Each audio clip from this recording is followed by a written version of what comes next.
क्या आप जानते हैं कि माँ कूष्मांडा ने अपनी मंद मुस्कान से पूरे ब्रह्मांड की रचना कर दी थी। ये वही देवी हैं जिनकी मुस्कान से सृष्टि का प्रारंभ हुआ था। कूष्मांडा नाम का अर्थ ही है थोड़ा उष्ण, गर्मी और अंड ब्रह्मांड, यानी वो शक्ति जिसने थोड़ी सी ऊर्जा से ब्रह्मांड की रचना की। परिचय। माँ कूष्मांडा कौन है? नवरात्रि के चौथे दिन पूजी जाने वाली देवी माँ कूष्मांडा आदिशक्ति का चौथा स्वरूप हैं। वह ब्रह्मांड की सृष्टिकर्त्री हैं। जब कुछ नहीं था, न आकाश, न पृथ्वी, न समय, तब माँ कूष्मांडा ने मंद मुस्कान के साथ ब्रह्मांड की रचना की।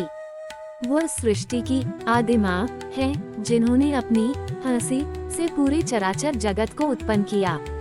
वह शक्ति है जो हर जीव के भीतर प्राण और ऊर्जा भरती है। माँ कूष्मांडा की उत्पत्ति कथा। पुराणों के अनुसार जब सृष्टि नहीं थी, चारों ओर केवल अंधकार और शून्यता थी, तब माँ ने अपनी दिव्य मुस्कान से सृष्टि की रचना की। कहते हैं ब्रह्मांड का जन्म एक अंड के रूप में हुआ था और वही अंड माँ की ऊर्जा से फूटा, जिससे पूरे ब्रह्मांड का विस्तार हुआ। इसीलिए उन्हें कूष्मांडा कहा जाता है, ब्रह्मांड की सृजक। उनका निवास सूर्य मंडल के भीतर माना जाता है, जो कि बताता है कि वे कितनी प्रचंड ऊर्जा वाली हैं। माँ कूष्मांडा का स्वरूप। माँ कूष्मांडा अष्टभुजा 8 भुजाएं वाली हैं। उनके हाथों में क्रमशः कमंडल, धनुष, बाण, कमल, अमृत कलश, चक्र, गदा और जपमाला है। वह सिंह पर सवारी करती हैं। उनका तेज और आभा सूर्य के समान है। उनका रंग सोने जैसा चमकता है। उनके मुखमंडल पर सदैव मंद मुस्कान रहती है, जो ब्रह्मांड को नियंत्रित करती है। क्यों की जाती है माँ कूष्मांडा की पूजा? सृष्टि की मूल शक्ति होने के कारण माँ कूष्मांडा की पूजा से सकारात्मक ऊर्जा और नई शुरुआत का आशीर्वाद मिलता है। माँ अपने भक्तों को दीर्घायु, स्वास्थ्य, धन और ज्ञान प्रदान करती हैं। ये दिन विशेष रूप से सूर्य से जुड़ी समस्याओं, नेत्र विकारों, मन की स्थिरता और आत्मिक शांति के लिए पूजा जाता है। माँ कूष्मांडा की पूजा विधि। पूजन तिथि। चतुर्थी तिथि यानी नवरात्रि का चौथा दिन। आवश्यक सामग्री: लाल या पीले वस्त्र, फूल गेंदा, कमल या गुलाब, दीपक घी का या तेल का, नारियल, फल, मिठाई, कलश, जल, पंचामृत, माँ का चित्र या प्रतिमा। पूजा विधि: 1. प्रातः स्नान कर शुद्ध वस्त्र धारण करें।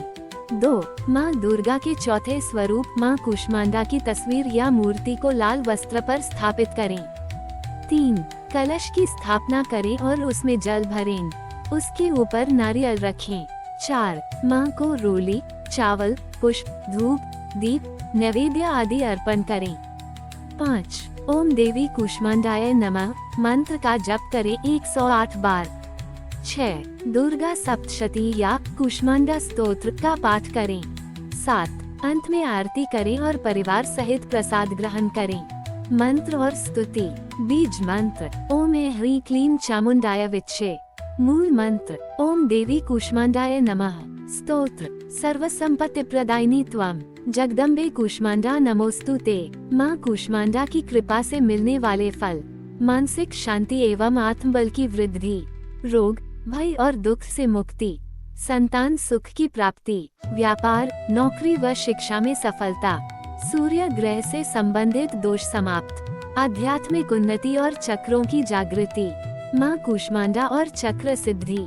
माँ कूष्मांडा अनाहत चक्र से जुड़ी होती हैं। ये चक्र हृदय के बीच स्थित होता है, जो प्रेम, करुणा और भावनाओं का केंद्र होता है। माँ की आराधना से यह चक्र सक्रिय होता है, जिससे व्यक्ति भीतर से निर्मल और दयालु बनता है। इसके साथ ही आत्मिक जागरूकता और ध्यान शक्ति में वृद्धि होती है। शास्त्रीय संदर्भ: देवी भागवत पुराण में माँ कूष्मांडा को सृष्टि की प्रथम रचयिता कहा गया है। मार्कंडेय पुराण में उनका उल्लेख अष्टभुजा देवी के रूप में मिलता है।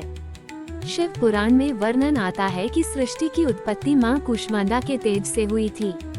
आरती: जय अम्बे कूष्मांडा मैया, करुणा से मन को हरिया। सिंह सवारी करे भवानी, अष्टभुजा रूप नवलानी, हाथों में शस्त्र विराजे, सृष्टि की जननी तू साजे। मंद मुस्कान में ब्रह्मांड सजा, तेरा रूप सदा पूजित रहा। जय माँ कूष्मांडा, दे शक्ति हमें, हम आए शरण तुम्हारी। निष्कर्ष, माँ कूष्मांडा केवल एक देवी नहीं है, वे ब्रह्मांड की जननी है। उनकी पूजा से जीवन में प्रकाश, ऊर्जा और संतुलन आता है। वे न केवल हमारे जीवन को स्थिर करती हैं, बल्कि हमें सृष्टि के वास्तविक स्वरूप से जोड़ती हैं। उनकी मंद मुस्कान हमें सिखाती है कि हर अंत से एक नई शुरुआत संभव है। जब हम उनका ध्यान करते हैं, तो हम सृष्टि की सबसे शक्तिशाली ऊर्जा से जुड़ते हैं। जय माँ कूष्मांडा।